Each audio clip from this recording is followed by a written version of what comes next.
Hello বন্ধুরা, আজকে আমরা যে টপিকটি নিয়ে ডিসকাস করব সেটি পার্টস অফ স্পিচের খুবই ভাইটাল একটি পার্ট, প্রিপোজিশন। সেন্টেন্সে প্রিপোজিশনের গুরুত্ব অপরিসীম। একটি সেন্টেন্স গঠন করতে হলে অথবা ইংরেজিতে কথা বলতে গেলে অবশ্যই আমাদের প্রিপোজিশনের ব্যবহার সম্পর্কে জানতে হবে। তাই বন্ধুরা, অনুরোধ করব ভিডিওটি লাস্ট পর্যন্ত দেখার জন্য। আর ভিডিওটা যদি ভালো লেগে থাকে তাহলে অবশ্যই একটি লাইক এবং সাবস্ক্রাইব করে দেওয়ার জন্য অনুরোধ করব। তাহলে বন্ধুরা, শুরু করা যাক আজকের ভিডিও। প্রিপোজিশন অর্থাৎ বাংলায় যাকে আমরা বলি অব্যয়। প্রিপোজিশনকে দুটো শব্দে ভাঙা হয়েছে। একটা হলো প্রি অর্থাৎ পূর্বে, আর একটা হলো পজিশন। পজিশন অর্থাৎ অবস্থান, কোনো কিছুর পূর্বে অবস্থান করে। প্রিপোজিশনটা কার পূর্বে অবস্থান করে? প্রিপোজিশনটা কোনো নাউন বা প্রোনাউনের পূর্বে বসে বাক্যে অন্য কোনো নাউন বা প্রোনাউনের সঙ্গে সম্পর্ক স্থাপন করে। যেমন এখানে একটা এক্সাম্পল দেওয়া হয়েছে, দেখো, the book is on the table. বইটি টেবিলের উপরে। তাহলে এখানে এই যে টেবিল একটা নাউন, এই নাউনের পূর্বে অন ব্যবহার করা হয়েছে। প্রিপোজিশনটি নাউনের পূর্বে ব্যবহার করা হয়েছে এবং এই টেবিলের সঙ্গে বুকের একটা সম্পর্ক এখানে বোঝাচ্ছে। বইটি কোথায়? টেবিলের উপরে। Next, he goes to school. সে স্কুলে যায়। তাহলে এখানে যে স্কুল একটা নাউন, এই স্কুলের সঙ্গে এই প্রোনাউনের সম্পর্ক স্থাপন করছে হি। সে কোথায় যায়? স্কুলে। এই যে টু প্রিপোজিশনটার জন্য স্কুলের সঙ্গে তার একটা সম্পর্ক স্থাপন করছে।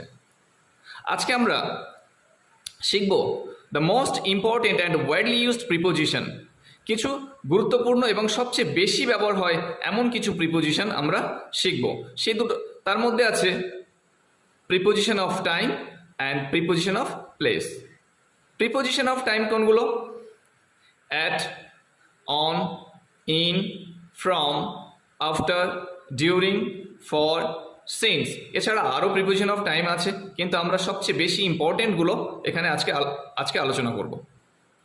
যেমন অ্যাট মানে তে বা প্রতি, কিন্তু এই অ্যাট ব্যবহার করা হয় কোনো টাইম বা সময় অর্থে ব্যবহার করা হয়।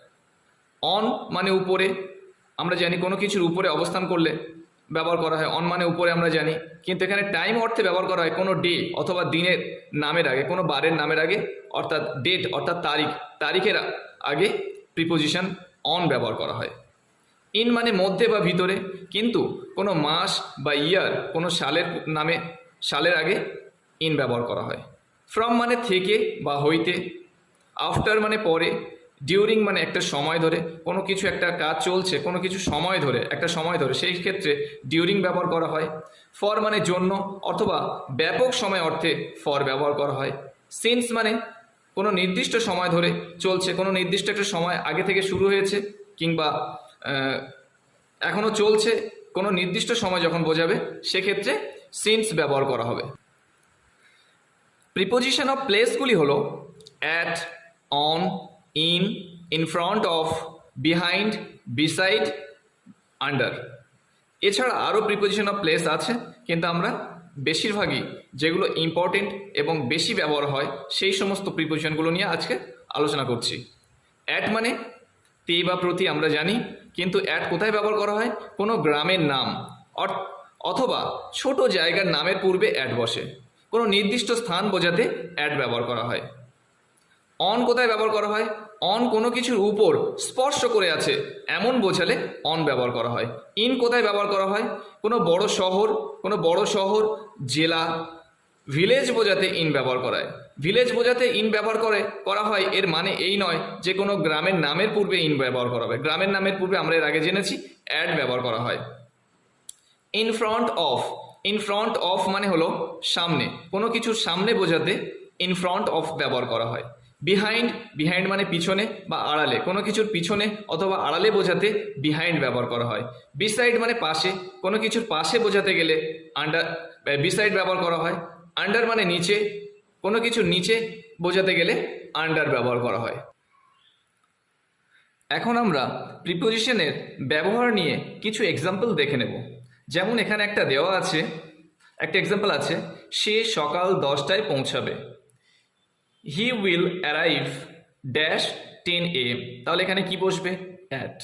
যেহেতু আমরা এর আগে দেখেছি সময়ের টাইম বা সময়ের ক্ষেত্রে অ্যাট ব্যবহার করা হয়, তাহলে 10 AM একটা সময় বোঝাচ্ছে, তাহলে কি হবে? He will arrive at 10 AM। 21শে জুলাই আমার একটি মিটিং আছে। I have a meeting dash 21st July. I have a meeting dash 21st July. তাহলে এখানে কি হবে? এখানে আছে কোনো তারিখ, ডেট বোঝাতে কি ব্যবহার করা হয়? ডেট বোঝাতে অন ব্যবহার করা হয়, তাহলে এখানে আসবে অন।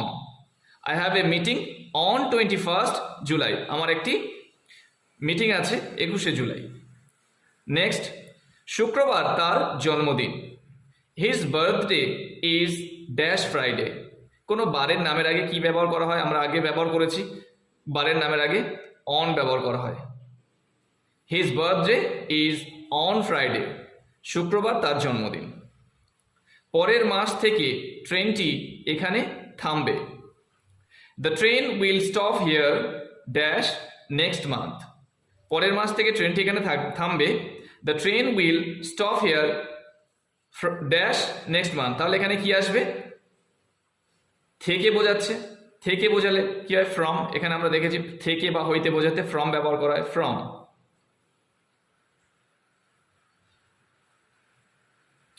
নেক্সট, ছেলেটি এক সপ্তাহ পরে বাড়ি ফিরেছিল।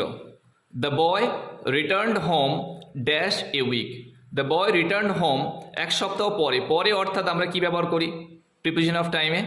After, AFTER, after. The boy returned home after a week. ছেলেটি এক সপ্তাহ পরে বাড়ি ফিরেছিল। নেক্সট, ছাত্রছাত্রীরা টিফিনের সময় খেলা করে। The students play dash the tiffin break. The students play dash the tiffin break. তাহলে একটা সময় ধরে বোঝালে কি ব্যবহার করে, কি ব্যবহার করা হয়? এর আগে আমরা দেখেছি during. During. The students play during the tiffin break. ছাত্রছাত্রীরা টিফিনের সময় খেলা করে। টিফিনের সময় যে সময়টা পাওয়া যায় সেই সময়ের মধ্যেই তারা খেলা করে, সেক্ষেত্রে কি হবে? ডিউরিং। নেক্সট, 1 ঘন্টা যাবৎ বৃষ্টি হচ্ছে। It has been raining dash an hour. একটা ব্যাপক সময় বোঝাতে আমরা কি ব্যবহার করি? For. It has been raining for an hour. Next, Rakesh গত শুক্রবার থেকে নিখোঁজ। Rakesh has been missing dash Friday last. এর আগে আমরা প্রিপোজিশন অফ টাইমে কি জেনেছি? কোনো বারের নামের আগে অন বসে, কিন্তু এখানে কি আসবে? এখানে অন বসবে না, এখানে থেকে বোঝাচ্ছে। রাকেশ গত শুক্রবার থেকে, থেকে বোঝাতে গেলে কি হবে? From.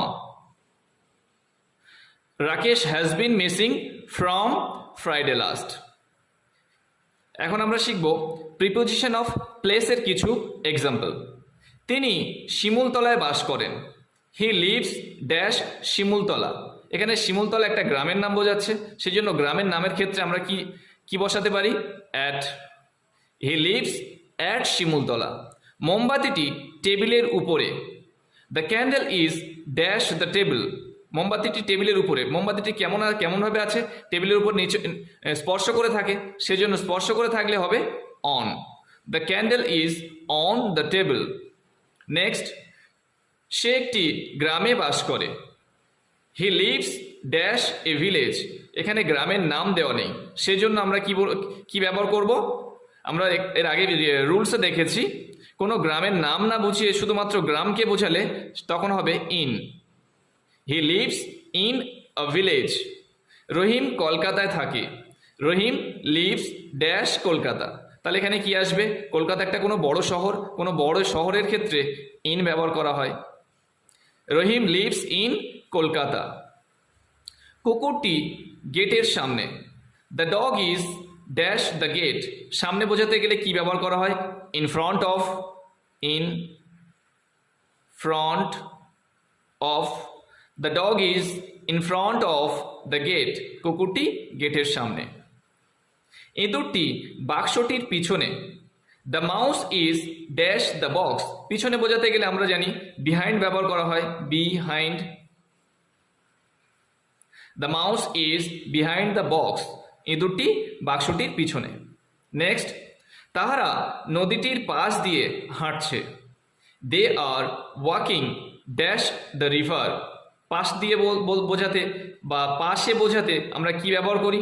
Beside. They are walking beside the river. তারা নদীটির পাশ দিয়ে হাঁটছে। বিড়ালটি টেবিলটির নিচে। The cat is dash the table. নিচে বোঝাতে কি ব্যবহার করা হয়? Under. The cat is under the table. বন্ধুরা, আজকে ভিডিওটা এই পর্যন্ত। পরের ভিডিওতে আমরা আলোচনা করব in, into, between, among. In মানে মধ্যে, ইনটু মানে মধ্যে, বিটুইন মানে মধ্যে, অ্যামং মানে মধ্যে। তাহলে যদি এতগুলো শব্দের মানে একই হয় তাহলে কোন শব্দটি কোথায় ব্যবহার হবে সেটা নিয়ে আমাদের একটা কনফিউশন থাকে। সেজন্য এই কনফিউশন ক্লিয়ার করার জন্য নেক্সট ভিডিওতে আমরা ইন, ইনটু, বিটুইন এবং অ্যামংয়ের ব্যবহার শিখব। এবং আরও একটা আছে, অন মানে উপরে, ওভার মানে উপরে, অ্যাবভ মানে উপরে। তাহলে অন, ওভার এবং অ্যাবভ কোনটা কোথায় ব্যবহার হয় সেটা আমরা পরের ভিডিওতে আলোচনা করব। ভিডিওটি শেষ পর্যন্ত দেখার জন্য ধন্যবাদ।